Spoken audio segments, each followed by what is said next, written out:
Assalamualaikum warahmatullahi wabarakatuh. Hai teman-teman, gimana nih persiapan untuk tes CPNS-nya? Semoga makin semangat belajarnya ya. Di video kali ini aku akan membahas soal-soal TKP.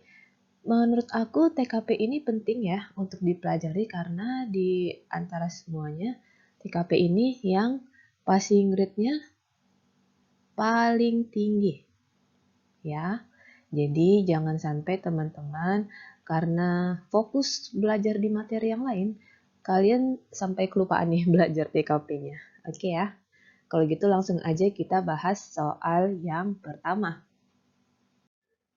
Atasan Anda ingin mengajak Anda untuk makan siang bersamanya.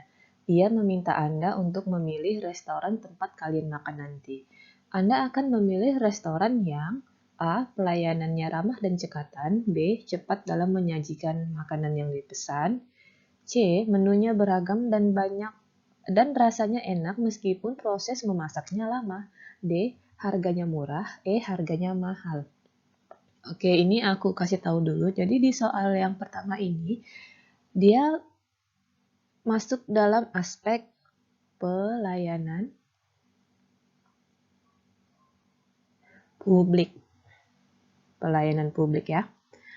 Nah, pelayanan publik ini tujuannya adalah kita mampu menampilkan perilaku keramah tamahan. Keramah tamahan dalam bekerja. Dalam bekerja. Udah tahu ya tujuannya.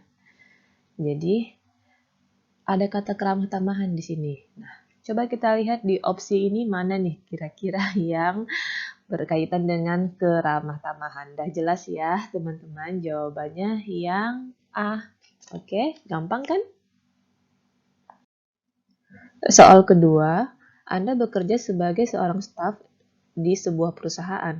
Suatu hari atasan Anda akan menghadiri seminar di luar kota. Namun, ternyata atasan Anda sakit dan meminta Anda untuk menggantikannya menghadiri seminar tersebut.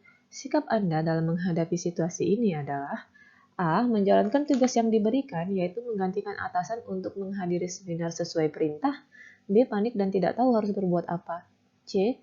Merekomendasikan rekan kerja untuk menggantikan menghadiri seminar karena Anda memiliki karakter pemalu, sehingga sulit untuk bertemu orang baru. D. Menggantikan menghadiri seminar meskipun tidak yakin akan mampu melakukannya sebaik atasan Anda. E. Menolak dengan alasan yang kuat agar atasan menunjuk anggota lain. Oke, sebelum kita jawab, aku kasih tahu dulu soal nomor 2 ini masuk dalam aspek jejaring kerja. Yang mana jejaring kerja itu bertujuan untuk bekerja sama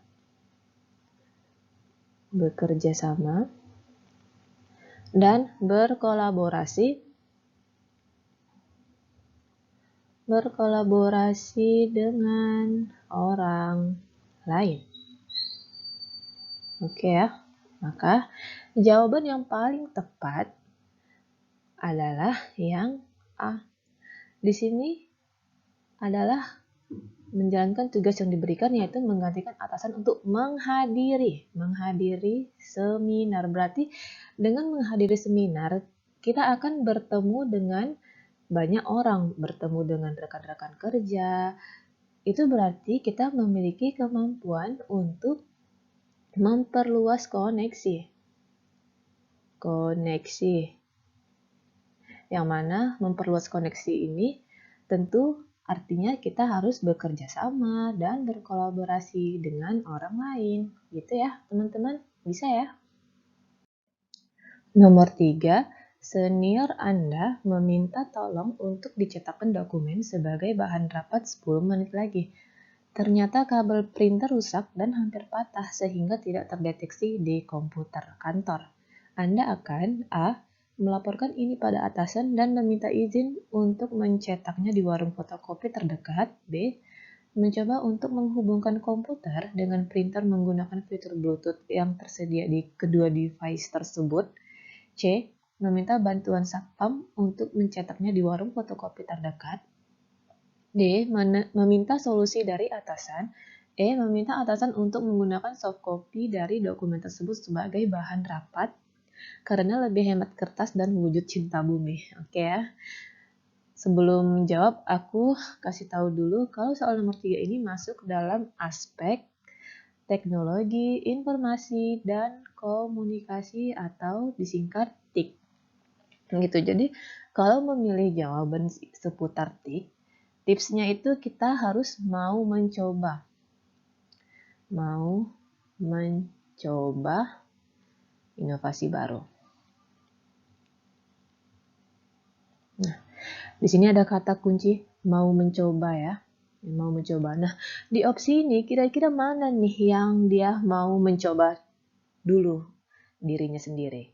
Jadi, kita pilih jawaban yang B. Karena di antara semua cuma ini deh. Cuma inilah dia yang mau mencoba dulu gitu ya. Bisa ya, teman-teman? Lanjut soal nomor 4. Paman Anda adalah seorang direktur di sebuah perusahaan. Ia menawarkan posisi pegawai di perusahaannya yang saat ini masih kosong. Bagaimana sikap Anda menghadapi tawaran ini? A. Menolak secara sopan dan meminta agar diikutkan proses rekrutmen secara sportif. B. Meminta kisi-kisi proses seleksi saja dan mengikutinya secara sportif.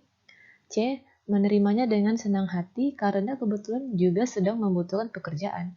D. Meminta saran dari orang tua bagaimana baiknya. Menyetujuinya dengan syarat paman saya tidak boleh memberitahukannya pada siapapun. Oke. Jadi teman-teman harus tahu ya, di sini ada kata paman Anda, berarti jalur orang dalam gitu, apalagi nih keluarga. Nah, kalau kita masuk aja nih tanpa ikut proses seleksi gitu. Kalau kita masuk aja, ini jadi jatuhnya nepotisme, ya nggak sih? Nepotisme ya, dan ini tuh nggak boleh. Jadi kalau memang kita kompeten, kita layak di situ, ya kita ikut aja prosesnya secara sportif, kita ikuti dari awal gitu ya kan. Jadi jawaban yang paling tepat itu yang A, gitu ya. Menolak secara sopan dan meminta agar diikutkan proses rekrutmen secara sportif. Kalau yang B ini kan juga mengikuti secara sportif ya, tapi di sini kita udah minta duluan nih kisi-kisinya, udah curi start gitu, tetap aja ya nggak boleh gitu ya. Oke, bisa ya teman-teman. Nomor 5, Dinda bekerja di sebuah kantor ternama di Jakarta. Rekan-rekan kerja Dinda berasal dari berbagai daerah di Indonesia, bahkan ada pula yang berasal dari luar negeri. Dengan demikian, kebiasaan, pola pikir, adat, serta budayanya tentu berbeda-beda. Bagaimana seharusnya Dinda bersikap di lingkungan multikultural seperti ini? A. Menganggap bahwa budaya daerah sendiri adalah yang terbaik. B. Mengagumi budaya yang dibawa rekan dari luar negeri. C. Mengagumi budaya daerah yang unik dan menarik. D. Menganggap bahwa berbudaya berarti saling menghargai dan menghormati kebiasaan, pola pikir, adat, serta budaya masing-masing. Biasa saja, selama tidak mengganggu pekerjaan, maka tidak perlu memikirkan tentang kebiasaan, pola pikir, adat, serta budaya masing-masing. Oke, untuk soal nomor 5, ini dia masuk dalam aspek sosial budaya. Nah, untuk menjawab soal ini, tipsnya adalah kita pilih yang menghargai dan menghormati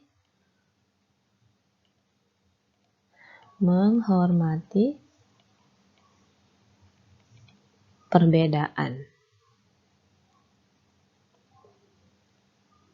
Oke ya, jadi di antara opsi ini, yang paling tepat, yang paling bagus jawabannya itu yang D, karena di sini ada kata saling menghargai dan menghormati. Oke, bisa ya teman-teman? Nah, itulah tadi beberapa contoh soal TKP. Tipsnya dari aku, kalian tuh harus tahu. Jadi soal ini tuh dia masuk dalam aspek apa, dan setiap aspek itu tentu dia ada tujuannya gitu. Nah, kalau kalian udah paham, kalian ini tuh bakal mudah menjawab setiap soal-soal TKP gitu ya. Oke, itu aja materi dari aku.